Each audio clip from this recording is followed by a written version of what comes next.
You're listening to the Hour of the Time. I'm William Cooper.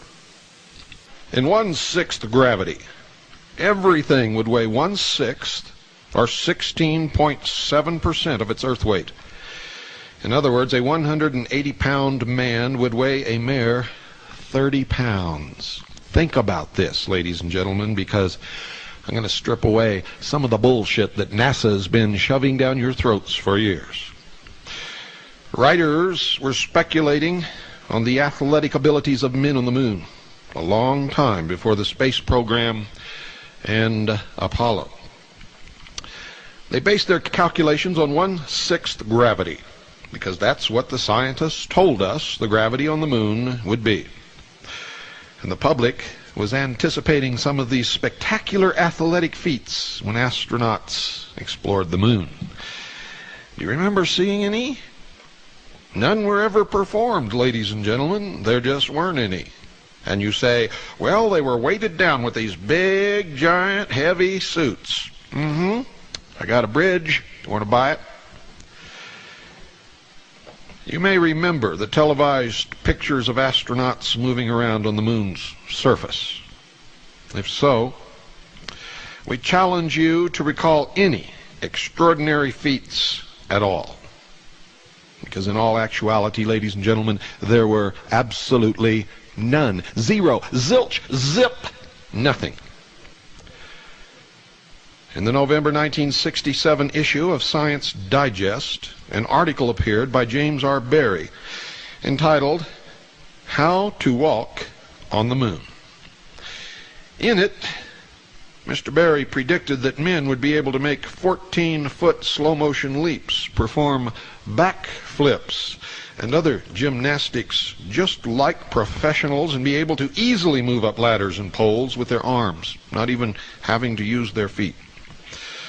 Another prediction was given in 1969 by the writers of U.S. News and World Report in an article entitled, U.S. on the Moon. Look it up. And they said, with gravity on the moon only 1/6 as strong as it is on Earth, a home run hitter in a lunar baseball game could drive a ball well over half a mile. A golfer's drive from the tee would sail clear over the horizon, out of sight. You wouldn't be able to see where it landed, even if you wanted to. See, the height an object will rise in a gravitational field, ladies and gentlemen, depends upon its initial velocity. And if an object had the same initial velocity in 1/6 gravity as it had on Earth, it would rise 6 times as high. If the initial velocity of the object were doubled over its Earth velocity, it would rise 24 times as high. And if tripled, it would rise 54 times the Earth height. Imagine the golf tournaments in such an atmosphere. A man jumps vertically by bending his knees and then flexing his thigh muscles to full extension. Try it yourself, right where you are. Get the feel of this so you'll know exactly what we're talking about. You see, when he does this, it propels him off the ground with a given initial velocity that can be measured. And if an astronaut were to jump vertically in 1/6 gravity with the very same effort expended on Earth, the initial velocity would be greater than on Earth. Therefore, the astronaut would go more than 6 times higher. And we haven't even gotten to these suits yet, so don't get ahead of me. We're going to cover that, folks, using NASA's own figures. You see, for the purposes of this broadcast, a conservative approach is taken, and I always do that with anything that we talk about, simply because I know that the wolves are out there ready to jump. We take a conservative approach in determining the relative jumping ability of astronauts in 1/6 gravity versus Earth gravity. A complicating factor, folks, is the alleged weight of the spacesuits and backpacks worn by the astronauts. Now here's where the fun begins. You see, NASA claimed, it's their own figures. I didn't make this up, and you can check yourself. NASA claimed that the gear weighed 185 pounds. Let me repeat that so that there's no misinterpretation. 185 pounds. Now this is a terribly oppressive weight to carry on the earth. But folks, it would be no problem whatsoever in 1/6 gravity. That is, assuming that the astronauts weighed 185 pounds and their gear weighed the same. And these are the NASA figures, and the astronauts, all of them, weighed pretty close to that figure.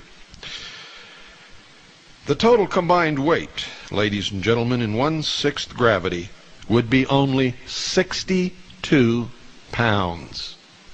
Now just ruminate on that a little bit. If the astronaut weighed 185 pounds, and his entire suit, all of his gear, weighed another 185 pounds, the equivalent combined total weight in 1/6 gravity would be only 62 pounds. And I'm here to tell you I could do amazing things if I weighed 62 pounds anywhere. Anywhere at all. But we didn't see any of that, did we? You see, this is still only 1/3 of an astronaut's body Earth weight, without any gear. Are you beginning to understand? Therefore, the astronauts should have been able to jump vertically far higher than they could on Earth without any burden. And you remember when they were tooling around in that little car and they were spinning their wheels and the dirt was flying up, making a rooster tail? Well, folks, that dirt didn't fly up very high, and it didn't stay up in the air. It came down really quick. And according to statistics, dust in a 1/6 gravity atmosphere, in fact, an atmosphere only 2% as dense as Earth's atmosphere, that dust should still be floating around somewhere, shouldn't it? But it didn't. How are we going to explain this? How does NASA explain it? Very simply, folks, they don't. They can't. They never could, and they never will. Quite a number of professional athletes, ladies and gentlemen, can jump over 3 feet off the ground when they are stretched out, such as in a basketball layup. These athletes are the exception. But an average man in good condition can easily manage 18 inches in a standing vertical jump. Try it in your living room. Try it right now. I don't care how much you weigh. If you can't reach 18 inches, there's something really seriously wrong. Like you might be permanently injured and trying to jump from a wheelchair. It can be assumed that the astronauts, ladies and gentlemen, were capable of attaining this on Earth with a moderate effort, especially considering the rigorous training and the physical condition which they were expected to maintain. And in fact, if they did not maintain that certain specific physical conditioning, they would not have been allowed to make their flight. Are you following? Clear, crystal crisp logic that only comes from the hour of the time. And finally, folks, since John Young's vertical jumping during the Apollo 16 mission has been observed on film many times by all of you and by me, the question of spacesuit mobility and height attained can be discussed because we've all seen it. You can go down and rent videos from your local video rental store right now and watch it again. You can order videos from NASA. You can do all of these things. You see, a standing vertical jump of at least 18 inches on Earth can be accomplished by exerting an upward force of around 500 pounds by a 185-pound person. An equation can be derived which gives the relative heights attained by an astronaut in 1/6 gravity carrying a burden equal to his weight, and the same astronaut on Earth without a burden. Now, it was assumed that in each case the upward forces were identical, since a jump from a standing vertical position only requires the knees to bend slightly. the spacesuits would not have hampered the astronauts appreciably. The televised pictures of John Young on the moon indicated that he was able to utilize his arms and legs for jumping in an essentially normal manner with very little, if any, restriction. Now, folks, this is where it gets very interesting. You see, the resulting ratio of relative jumping ability calculated turns out to be over 4. Over 4. Now, this means that even with the astronaut gear, Young should have been able to jump over 6 feet off the ground if the moon had 1/6 of the Earth's gravity. Now, let's be conservative. Let's say he should have been able to only jump 3 feet off the ground in 1/6 Earth's gravity. Did he? Not on your life. In actuality, his efforts lifted him at most, ladies and gentlemen, 18 inches off the ground. Observations indicated that Young made several attempts to jump as high as he could, but with no success in achieving a height of more than 18 inches. He is shown at the peak of one of his jumps in one of the famous NASA photographs. And if you can obtain this photograph, you will note the position of the top of Young's helmet in relation to the flag. Now, critics might claim that he wasn't really trying.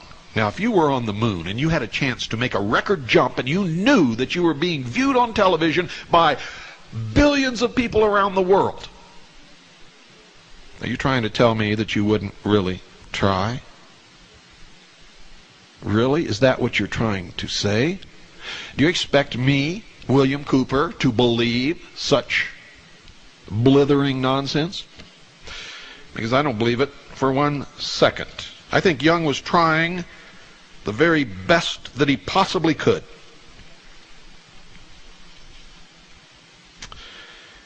You might claim that he purposely kept his jumping efforts to a minimum.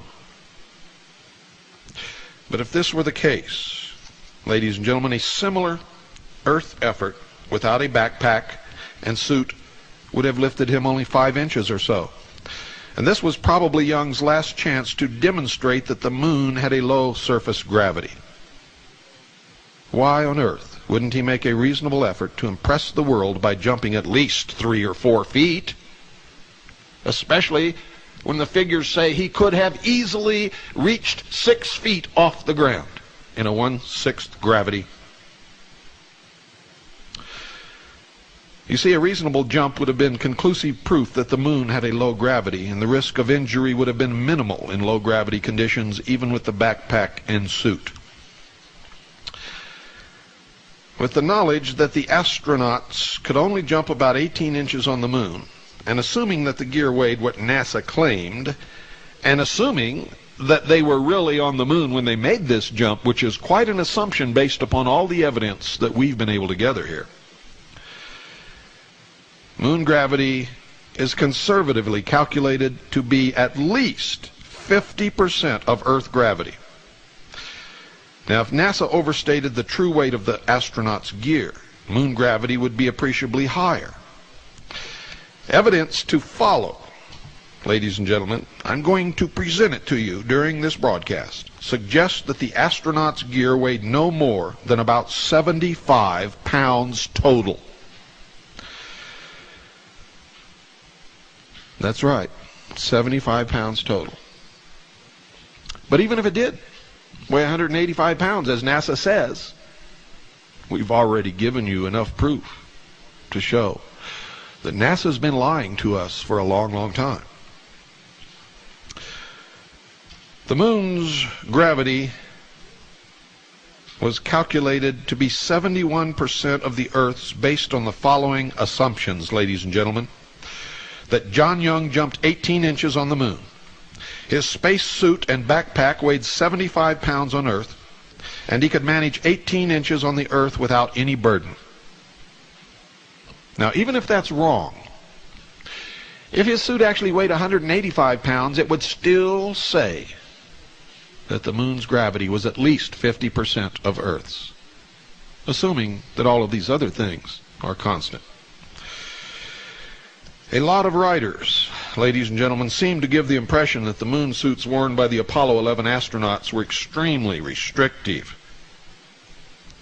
Yet the following information, take from We Reached the Moon by Wilford, indicates that this was not necessarily the case, and in any event, observed actions of the astronauts during the filmed portions of their activities on the moon shows that they moved around easily. They did not tire under this supposedly great burden. They were able to take long excursions, conduct explorations, chip off moon rocks, plant flags, set up experiments and equipment, much of which was left on the moon. Wilford, you see, mentioned that Neil Armstrong found that he could move around easily in his bulky spacesuit and heavy backpack under a lunar gravity 1/6 of Earth's. The costume, according to NASA, weighed 185 Earth pounds and was flexible enough so that the wearer could walk, dig, climb, and even place instruments on the moon's surface. Wilford also indicated that the astronauts did not find walking and working on the moon as taxing as had been forecast, and that they bounded about easily in what they called kangaroo hops. In all actuality, looked no different than a kid skipping sideways along the street. The idea of 1/6 gravity, folks, presents a major problem in explaining how the astronauts really performed compared to how they should have performed. You see, the difficulty in jumping can in no way be attributed to spacesuit bulkiness. However, a substantial lunar gravity would create problems. And why would they lie about the gravity? And why would they continue to lie about it even unto this day if the gravity was not the 1/6 Earth's as they have stated? Why lie? Why lie, ladies and gentlemen? Well, we don't really know unless they really didn't go to the moon. Or unless maybe they went to the moon, but the televised and photographed portions of what the astronauts supposedly did on the supposedly moon were not really on the moon, but were filmed somewhere else. And why would they do that? Well, no one really knows that answer either, unless maybe they couldn't really get to the moon, or unless they were afraid that some catastrophe would happen and they did not want this to be seen by the American people. Although I don't know how they would have explained the disappearance of all the astronauts had such a thing really happened. Isn't this interesting? In view, ladies and gentlemen, of the information that I have presented thus far, it may come as no surprise to you that security control extended to the astronauts' conversations on the moon as well as to mission control. You see, the ability to delete and edit undesirable comments made by the astronauts could always be accomplished before transmission to the public. They claim there was a delay from the time Mission Control received the information until transmission to our television sets, but all of that could have been staged also. But let's assume that there really was a delay. Why not? And we're assuming an awful lot of stuff here, all based upon the information that NASA has given us, most of which turns out not to stand in the face of logic, or in the face of scientific evidence, or in the face of their own figures. I wonder why. The following is a summary of information taken from the Voyages of Apollo by Lewis, which points out the degree of control exercised over the Apollo mission activities. You see, he indicated that the astronauts' tasks were all carefully plotted out in advance. The explorers were expected to follow the plot as faithfully as actors in a play to stay on schedule. Every move was planned, timed, recorded, and every deviation from the plan had to be explained and justified. Ladies and gentlemen, virtually every event and movement was governed by the flight plan, a script as large as a telephone book. Now, it seems to me that even the dialogue was carefully controlled, especially when the astronauts knew they were being filmed or recorded for television, and this proves out to be a fact. And it can be demonstrated when references to a hot mic are made by one of the astronauts. And you can also find that on the tapes. Apollo 12 was a more extensive mission than the first moon landing, whereas Armstrong and Aldrin spent only 2.5 hours on the moon. Conrad and Bean would spend a total of more than 7 hours, venturing a half mile from the spacecraft, or so they said. When you examine the photographs, the horizon in every single picture is always exactly 100 meters from the camera. Now, I have a degree in photography, folks, and I can tell you that that's absolutely true. 100 meters. Didn't matter if they were in hilly terrain, flat terrain, bumpy terrain, no terrain. The horizon was always 100 meters from the camera, wherever the camera was. This mission was to involve many scientific experiments, including an aluminum foil solar wind collector. And we'll discuss that on another broadcast, because that's very interesting also. So is the flag, which you can see flapping in a lunar breeze in one of the films. Amazing. In an atmosphere that's not supposed to exist, where there can be no wind. The flag is flapping in the breeze. Evidently, somebody forgot to shut the studio door. The first Apollo 12 discrepancy of significance revealing a high lunar gravity occurred just after Conrad jumped the final 3 feet from the bottom of the ladder to the moon's surface, and I'm not going to tell you about that until after this break. Don't go away.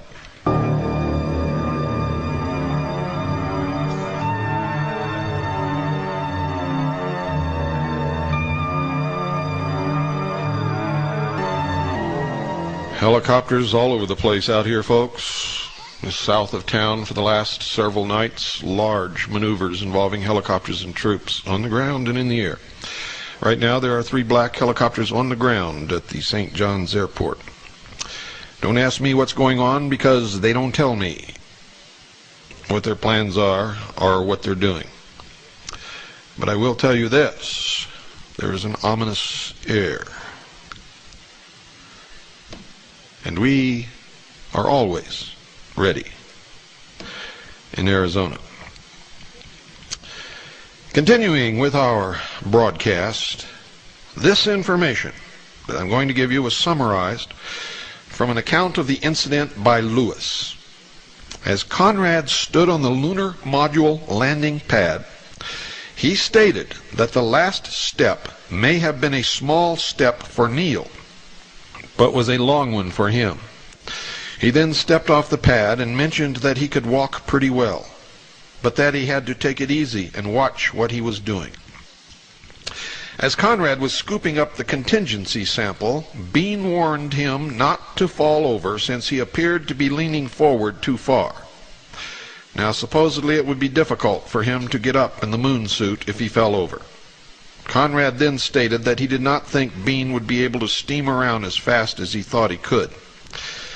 Now, folks, in this incident that I've just recounted to you, it seems that Conrad was commenting on the final 3-foot jump, since he referred to Neil Armstrong's jump down to the surface, not an intermediate step to the lowest rung on the ladder. You see, jumping from a 3-foot height in 1/6 gravity would be like jumping from 6 inches on the earth. No big deal. Even with the heavy backpack life support systems on, the 3-foot drop would have scarcely been felt by the astronauts. They should have been able to lower themselves down with their arm strength alone, and no difficulties whatsoever should have been encountered. Unless NASA is lying. When Conrad began to move around on the surface, he might have experienced weight problems. However, even with the alleged weight of the gear, the astronauts should have had no problems in standing up if they fell down in only 1/6 gravity. They would have been able to provide the necessary push to right themselves with the strength of probably only one arm, given their physical conditioning. One arm alone, since their moon weight should have only been 60 pounds or so. This is no big feat for a kid in high school. The evidence, folks, presented does not support the condition of 1/6 gravity. It indicates one of two things. It indicates a lunar gravity close to that found on the Earth's surface, or it indicates that the astronauts were not on the moon. Either one of those conclusions, if true, proves that NASA has lied to the American people and the world for many years. A photo appeared in the December 12, 1969 issue of Life magazine, which showed Apollo 12 astronaut Alan Bean carrying a barbell-shaped package of instruments which allegedly weighed 190 Earth pounds.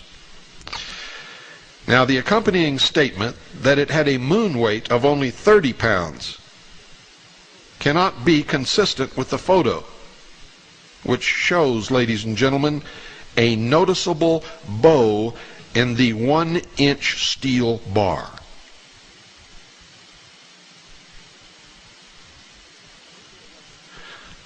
Now, let's say it wasn't steel. Let's say it was aluminum.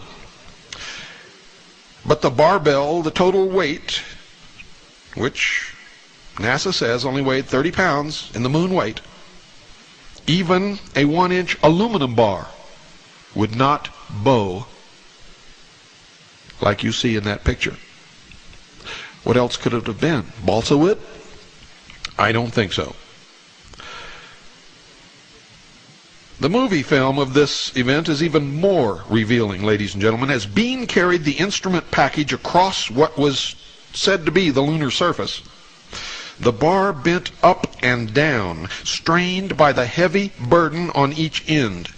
It was also apparent that the instrument package was quite heavy from Bean's efforts and movements, something that could not have been if they were only in 1/6 Earth's gravity. Before the remaining Apollo missions are discussed, folks, it may be of some value to you to examine how the astronauts were given training to prepare them for their excursions on the moon.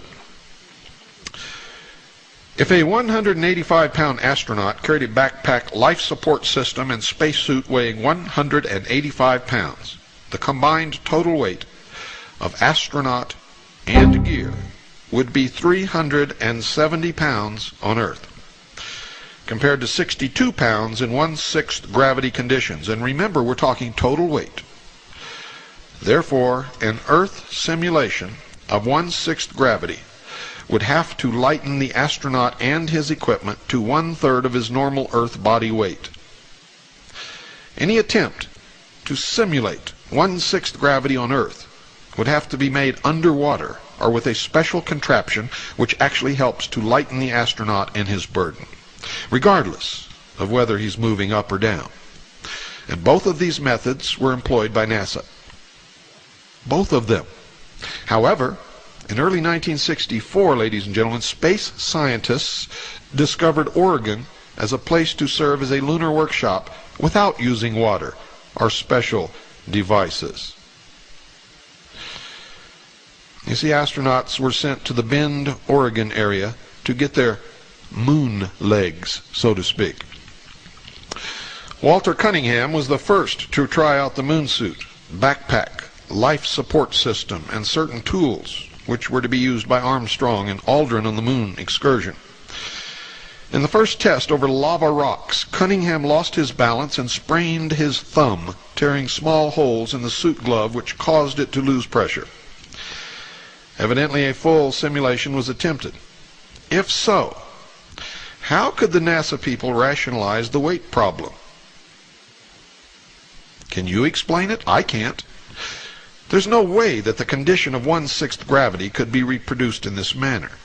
Even if the backpack were lightened considerably, the combined weight of a 185-pound astronaut in gear would be far more than 3 times the required lunar weight. If anything, the real purpose of the tests must have been to simulate a lunar gravity which is nearly the same as Earth's, or to perform the experiments under the exact same conditions on the actual planet where this would be filmed, which may have been the Earth. That these astronauts were able to maneuver around at all in the Bend, Oregon area with their gear on suggests to me, and to quite a few other intelligent people, that the gear weighed far less than 185 pounds. The ridiculousness, the absolute absurdity of the exercise makes the NASA cover-up extremely clear. Clear as crystal. Since the tests began in early 1963, it is apparent that the moon's high gravity was discovered at least as early as 1962, if that is the explanation. Or they knew as early as 1962 that they would not ever reach the moon, or if they did, the actual moon events would not be filmed, but a play of moon events might have been filmed somewhere in the Arizona, Nevada, eastern Washington state deserts, possibly.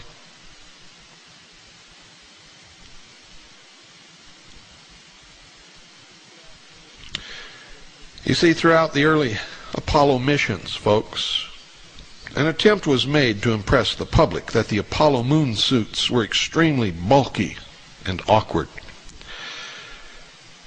This would greatly inhibit the astronauts' mobility on the moon, causing the public to believe that the moon's gravity really was 1/6 Earth's, or to believe that what they were seeing was really taking place on the moon, if in fact it were not.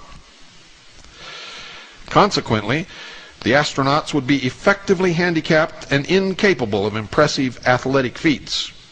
It is somewhat unbelievable that from the time Cunningham tested out the best available spacesuit gear in 1964 until the first Apollo landing in 1969, that little improvement was made in the suits. You see, the public has always been told that the best equipment was provided for the astronauts. And I can assure you, and the record bears it out, that enough money was paid to develop the very best equipment possible. A little digging brought an interesting discovery to light. In Suiting Up for Space, written in 1971, Lloyd Mallon stated the following, and I quote verbatim, "As a matter of fact, Hamilton's Standard had already achieved a spacesuit with 93% of nude range before October 1968. Let me say that again. As a matter of fact, Hamilton's Standard had already achieved a spacesuit with 93% of nude range before October 1968. Now, folks, nude range means the mobility of the human body with no restrictive clothing whatsoever. Nude, in the nude. They had already achieved 93% mobility with a suit before October 1968, when they demonstrated it before the aerospace scientists and engineers attending the 5th annual meeting of the American Institute of Aeronautics and Astronautics held at Philadelphia, Pennsylvania. Live demonstrations of the suit during the week-long meeting attracted wide interest and attention, and I'm still quoting, plus some disbelief. It was hard for some of the onlookers to believe that so much mobility could be designed into an inflated spacesuit. But it was. for the advanced suit was developed to meet the greater mobility requirements of manned space missions to follow the Apollo moon landing program and would in fact be tested on the moon. Now, me and several others contend that if as early as 1968 this was the best piece of equipment available, NASA had the time and money to ensure that it would be used on every Apollo mission. And of course, that was the goal. After all, billions of dollars were spent in sending men to the moon. It is only reasonable to make sure that once the men are there, they can perform their tasks in the best possible manner. If they were not used, then perhaps NASA wanted to continue to convince the public that the moon had a weak gravity. Or if the astronauts were encumbered, there would be less chance of a breach in the cover-up. The bulkiness and weight would be good excuses for anemic jumping and maneuvering attempts. However, what appeared to be stiff waists in the suits were shown to be a lie when they easily climbed into their lunar rover vehicle and sat down in the seats, in the same position that you find yourself in a small, compact car. However, it was just pointed out that the Apollo 16 astronauts had great flexibility with improved suits, yet they were still not capable of worthy jumping feats. And I ask you why. You see, the public was told that modifications were made to the space suits by the time of the later Apollo missions. In the July 1971 issue of National Geographic, in an article entitled "The Climb Up Cone Crater," Alice J. Hall stated, and I quote, "Apollo 15's lunar module will be able to stay on the moon 67 hours, twice as long as Antares did. Improved suits will allow greater mobility as the spacemen go about their chores," end quote. Now you can compare the sizes of the Apollo 11 suits with the Apollo 16 suits and see that the latter suits were less bulky in appearance. Therefore, astronauts in the Apollo 16 mission should not have had any trouble on the moon if 1/6 gravity conditions existed. Hills should have been climbed with leaping bounds, and great distances should have been covered in short time periods by the astronauts who, with their combined total body weight, equipment, and suit weight, should have weighed no more than 62 pounds. It should have been as if they had been in recapture of their youth. But that's not what we saw. Before the ill-fated Apollo 13 mission, which never made a lunar landing, astronauts Lovell and Hayes practiced a traverse in Verde Valley within Prescott National Forest, Arizona. I used to live in the Verde Valley, well acquainted with the terrain, the type of soil, and the rocks. This was to give them the experience they would need to reach Cone Crater on a ridge about 400 feet higher than the proposed landing site elevation. Again, I suggest to you that practices in Arizona would be totally useless if 1/6 gravity were to be encountered on the moon. What is this? Fool 'em day, or is this magic time? What were they about with this scam? Because that's exactly what it was. A scam.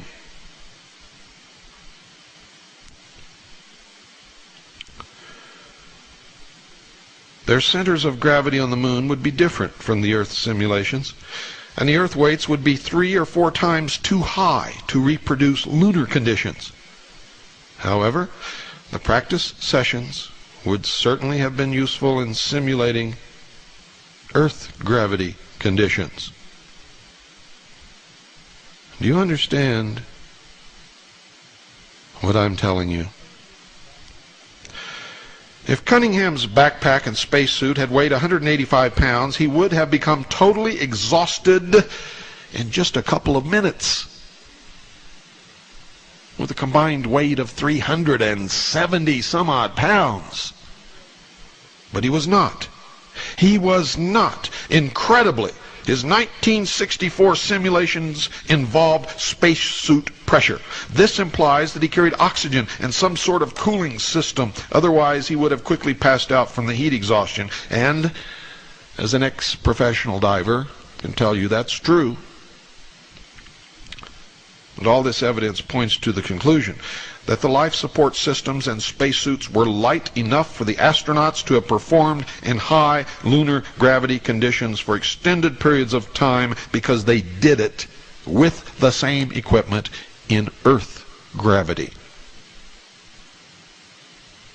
with no problem.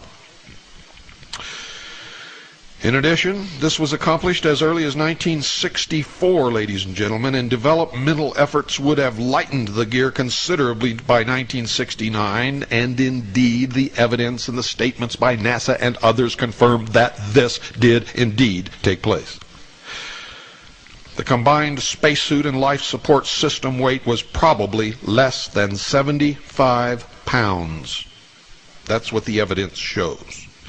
Exotic light metals and the best known materials available to NASA would have assured this.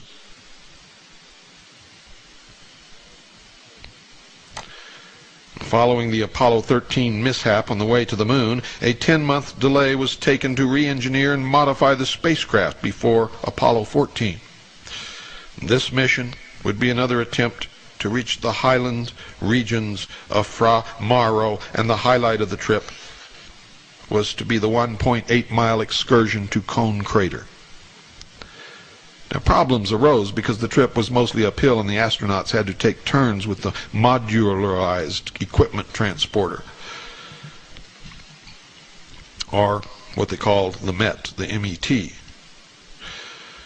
On their first EVA, or moon excursion, Lewis mentioned that Shepard and Mitchell moved around with dancing steps and kangaroo jumps.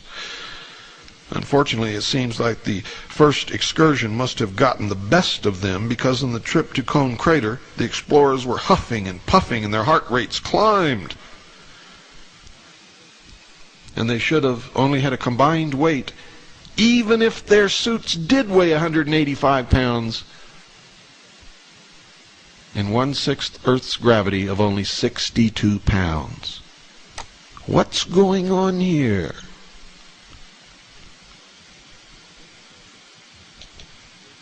The difficulties were attributed, NASA said, to their semi-rigid, cumbersome suits and the heavy backpack life support systems which supposedly weighed 185 pounds on Earth. Somebody is lying. It's important for you, the listener, to understand that the combined weight of astronaut, spacesuit, and life support system could not have exceeded 62 pounds using NASA's own figures in 1/6 gravity, and this could hardly be considered a sizable fraction of their Earth weight. Yet NASA claims to this day that their figures are correct. For men who were moving with dancing steps and kangaroo jumps the day before, slight hills seemed to present a formidable challenge.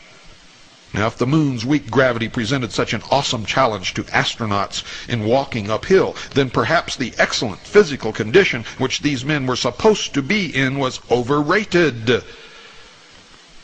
It was expected to hear comments by the astronauts on the ease of moving up hills and in traversing long distances with little effort and great speed. Fortunately, Apollo missions 15, 16, and 17 did not subject astronauts quite as much to the moon's hostile environment and tremendous, overpowering 1/6 gravity. The lunar rover was to transport them most of the way to their destinations. And it didn't weigh much either. And yet when we saw it hit a bump, it did not fly way up into the air, and neither does the dust kicked up by the wheels of this amazing craft. Live long and prosper, and may the force be with you.